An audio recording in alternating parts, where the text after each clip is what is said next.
We're back now with Wendy Krul, John Phillips, and David Katz. What was interesting, though, is obviously all the cable networks covered what happened on Capitol Hill, the testimony. Fox News covered it in their own sort of special way, as Fox News does. And when Christine Blasey Ford was first testifying, it was not good for the home team. You know, there was a lot of sad people over there. Listen to Chris Wallace. Here he is. This was extremely emotional, extremely raw, and extremely credible. This is a disaster for the Republicans. Okay, so it was a disaster sort of when Ford was giving her testimony. But when Kavanaugh turned up and he went on the offensive, the sun came out, the birds started chirping, and everything was fine. Again, here's Chris Wallace.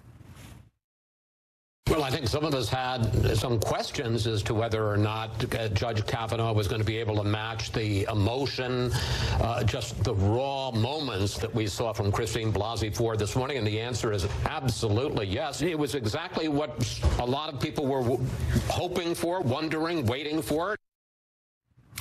So, John, we were told that, by some reporting that President Trump wanted Kavanaugh to go out on the offensive. He wanted him to be combative like he was. He was very pleased with his testimony. And if, Fox News is any guide, that seems to be a winning strategy with those hardcore conservatives who support Donald Trump. Well, I think it's beyond hardcore conservatives. I mean, we're talking about an electoral majority in the country who voted for Donald Trump.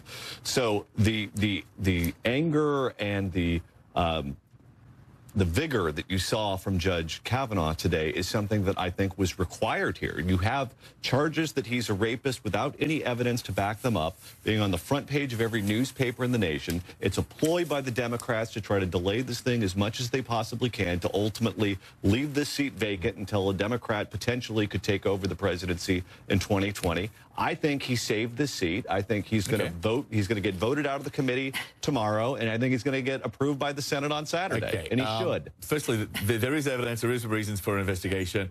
Polls show that, well, there's already evidence. We've been down the road. Polls show that more Americans actually do not support Kavanaugh for the Supreme Court than those who do. But anyway, as always, reasonable, and the opener of Al Capone's vault, Geraldo Rivera, weighed in with his own intellectual theory about what the Democrats were up to. Here he is. I have deep suspicions that what we just witnessed was an attempted coup by the minority Democrats who played their hand as best they could to delay this process. Wendy, what Geraldo believes is a coup could also be described as the political process.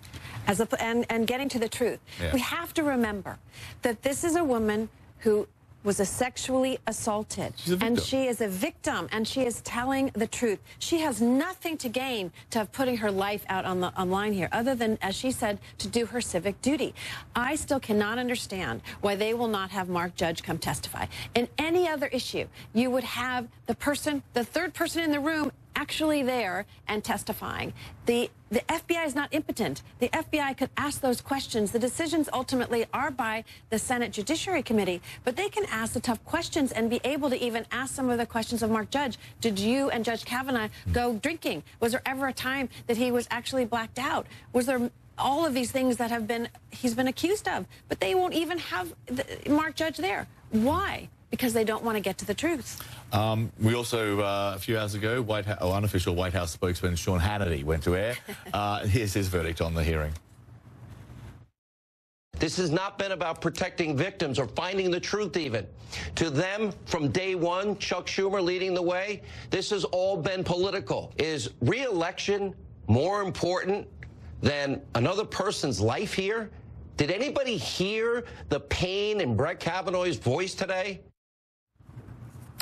David, I'm just wondering, if you take Chuck Schumer out of that sentence and you replaced it with Mitch McConnell in terms of who was politicizing the process, I'm wondering if that statement would be more accurate.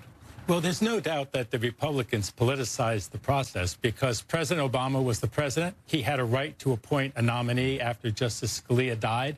They appointed Merrick Garland, who was an outstanding moderate selection. President Obama was actually criticized for not having put in a more left-wing or more liberal judge to be a justice.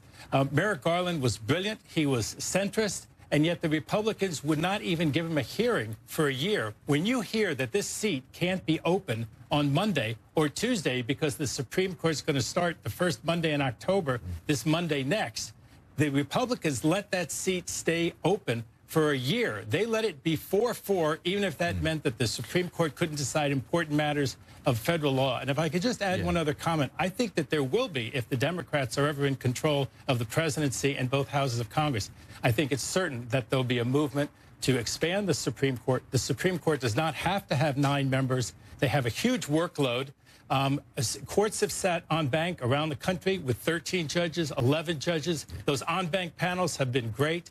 And I think the Supreme Court could possibly use having 11 or 13 members, and that's absolutely going to be on the agenda. Okay, Vice President Mike Pence tweeted this. Today, Senate Republicans conducted a hearing that was fair and respectful to Judge Kavanaugh and Dr. Ford.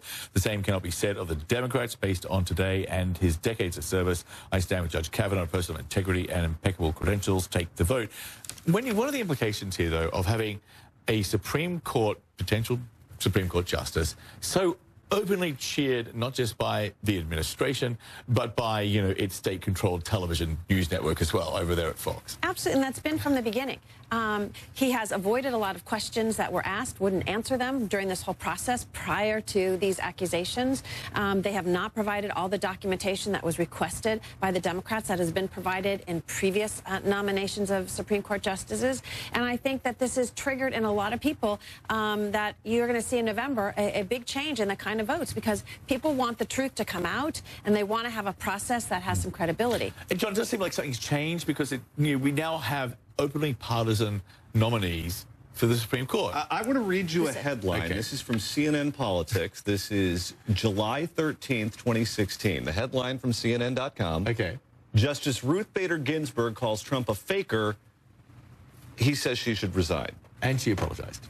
Okay, but she's a justice on the Supreme Court, and she's getting involved in an American political election when people are actually casting ballots. Okay. And suddenly, this guy is the first one to ever have political opinions on the court. Okay, well, I will raise you Ruth Bader Ginsburg, and I will bring in a Justice, Alito from back in 2010 during the State of the Union address with President Obama. Here we go. Back to the time machine.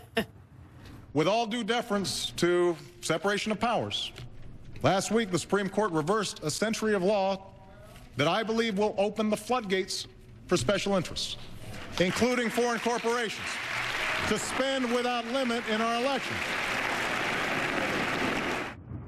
You probably missed it because it was so subtle, it was not true. But that was, David, that was a big controversy at the time because it was seen as this politicization, within the Supreme Court.